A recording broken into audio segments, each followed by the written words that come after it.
I never call them pits, you know, they're American Pit Bull Terriers. But the people who have them call them bulldogs. After my last Afghan hound died of old age, I said, I think I'm gonna get these dogs my daddy had. And at that time, nobody in cities had them. So it was a very major change, because Afghan hounds are the fashion models of the dog world, and you have to be a servant to their coats, and you have to road work them, and I was like a stage mother. So I was very happy to get a breed of dog that you could just wash and wear. You know, they're beautiful, and they've got the engine that drives them is pure. And then they come in all of these colors, because for years nobody cared about their colors, so they come in red nose and black nose and marked with white and not marked with white and mostly white but with colored patches. And I like the enormous diversity, which is so different from what could be called the cookie color similarity of AKC dogs bred to this very precise visual standard. They really want a job. And that doesn't mean they're not lazy, because once they have the job, the next thing they want to do is get into your bed and take a 24-hour nap. Their aggressiveness is very variable. I have bonded pairs, males and females. I have a mother and a daughter who are inseparable, which is odd because they're same-sex dogs. And together they believe all the other females that I own need to be killed. And if it's up to them, by God, they're going to do it. And one of them is ancient and arthritic, but in her mind, she's a murderous weapon.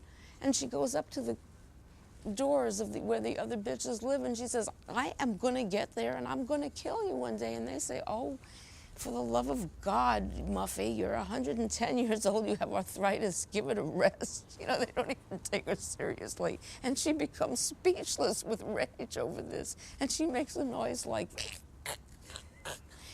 and we have to haul her away, her arthritic fat body. I've never had an accidental litter. What's the big deal? A bitch is in heat. You make believe this is a nun in retreat. You lock her in the bathroom. You don't let a male in the house next to her. So the whole thing to me seems crazy, and the so-called overpopulation of dogs seems to me from people who just say, I don't know, we had a litter. As if it's completely out of their hands and out of their control, and we're giving away the puppies. Breed-specific legislation is, I like to say you can't say BSL without saying BS. It means that some people have decided that there are some dogs that are just innately dangerous, and they should be eliminated. It's hard for me to discuss BSL without wandering all over the place, because I own dogs that are targeted for breed-specific genocide. And to this day, none of them have killed anyone. They have been a disgrace to their race in 25 years. No deaths, no bites.